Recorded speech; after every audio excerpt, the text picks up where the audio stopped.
Yes, Kenya. Tamu sana, yes. President Uhuru Kenyatta made some remarks earlier today. Remarks that were seen to be targeting his deputy William Ruto. And so far, William Ruto and his close associates, the likes of Moses Kuria, have responded to the president.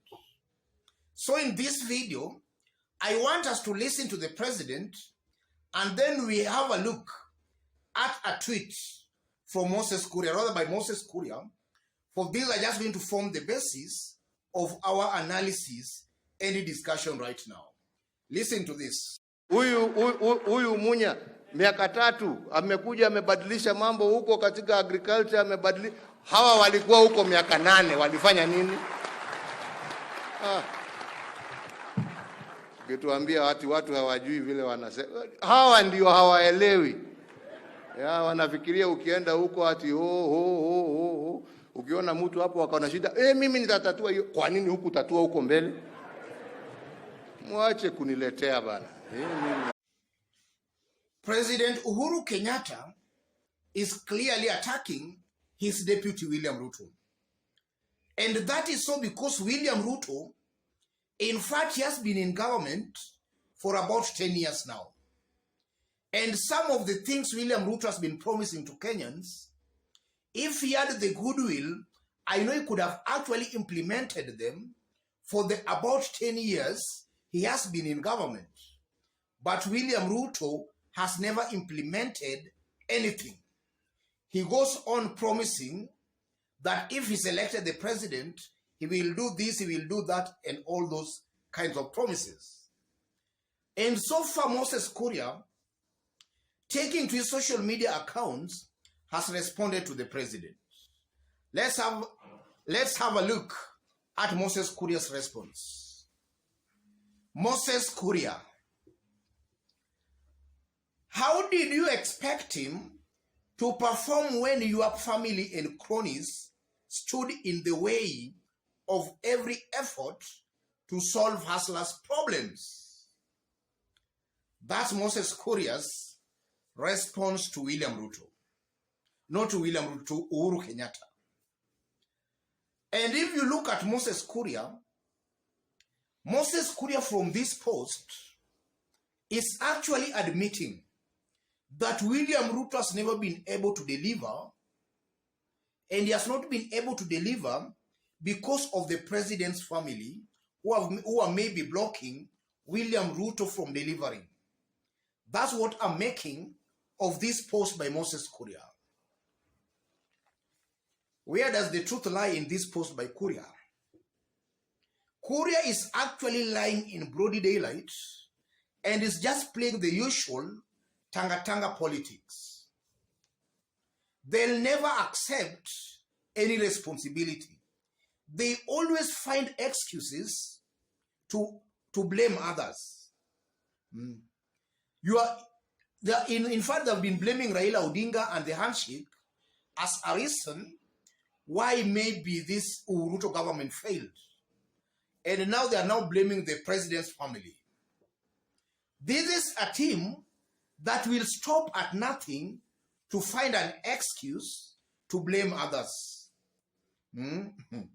And you know, this is very interesting because in Uhuru first term, William Ruto was given a very good opportunity to nominate about half of the cabinet. He only nominated people from his Kalenjin ethnic community. How did the president's family actually interfere or stop that? It's clear Ruto nominated only Kalenjin people to sit in the cabinet. And then with Aror and Kimwaren dams, it's widely believed and alleged that William Ruto is the main suspect in that scandal. Yes. And in that scandal, William Ruto is actually on record admitting that about only 7 billion could not be accounted for. It later turned out that over 21 billion Kenya shillings could not be accounted for. Ruto is the main suspect in that scandal. And then if you look at maybe the laptops and even the tear gassing of Langata primary school children, these are things that are directly connected to William Ruto. Yes, directly connected to William Ruto. And in fact, when they came in for their second term, a good majority of Kenyans will agree with me that immediately Uhuru Kenyatta was sworn in for his second and final term, William Ruto started his campaigns immediately. He started his campaigns for the presidency on a high note immediately. At what time was William Ruto in the office to serve these hustlers Moses Kuria is actually talking about? Because all along, he was on the campaign trail, just campaigning for his presidential ambition in 2022. At what time was he in the office to serve those hustlers Moses Kuria is actually talking about? And then largely, if you look at William Ruto, all the ills that have actually bedeviled Uhuru government, all the ills in one way or the other are directly linked to William Ruto. Ruto represents the bad face of Uhuru government. All the things actually Kenyans are crying about, all fingers are being pointed to William Ruto. And if you investigate, you'll actually find that Ruto is in one way or the other connected to the ills. And for some days now, William Ruto has been attacking Inspector General of Police, Hilary Mutyambai, And yesterday, Fred Matiang'i also just exposed to Kenyans why Ruto is actually attacking Hilary Mutyambai. William Ruto wanted Hilary Mutyambai to give some of his friends some tenders to supply police uniforms. Hilary Mutyambai refused. That's the beef between William Ruto and Hilary Mutyambai. And I honestly believe William Ruto wanted to benefit out of those police uniforms. But now that he was actually blocked from actually eating taxpayers' money, he's actually mad with Hilary Mutyambai. And if you look at Rigathi Gachagua, and this is why I maintain this whole team of Ruto, Rigathi Gachagua, are not actually politically smart and mature. They are still political greenhorns.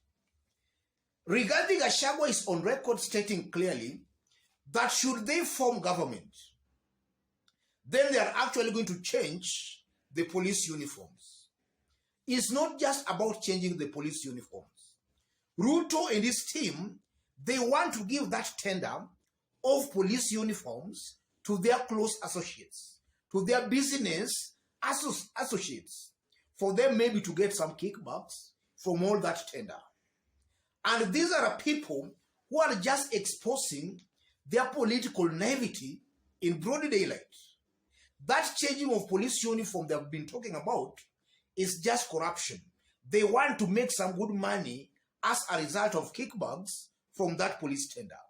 And Matiang'i just revealed yesterday that Ruto wanted to supply those police uniforms, but he was actually denied that chance.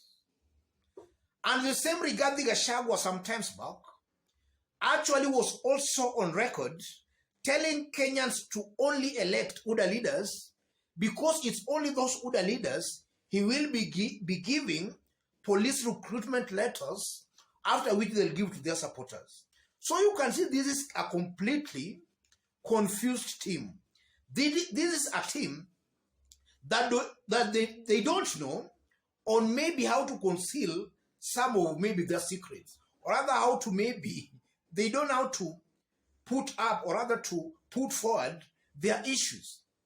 Their quest, or rather their appetite to loot public funds is actually being exposed anytime they open their mouths to speak. That comes out very clearly. So that tweet, or rather post by Moses Kuria, is just in my considered opinion, I have some form of hypocrisy. That's just a Moses Kuria lying in broad daylight and assuming that Kenyans are all that stupid.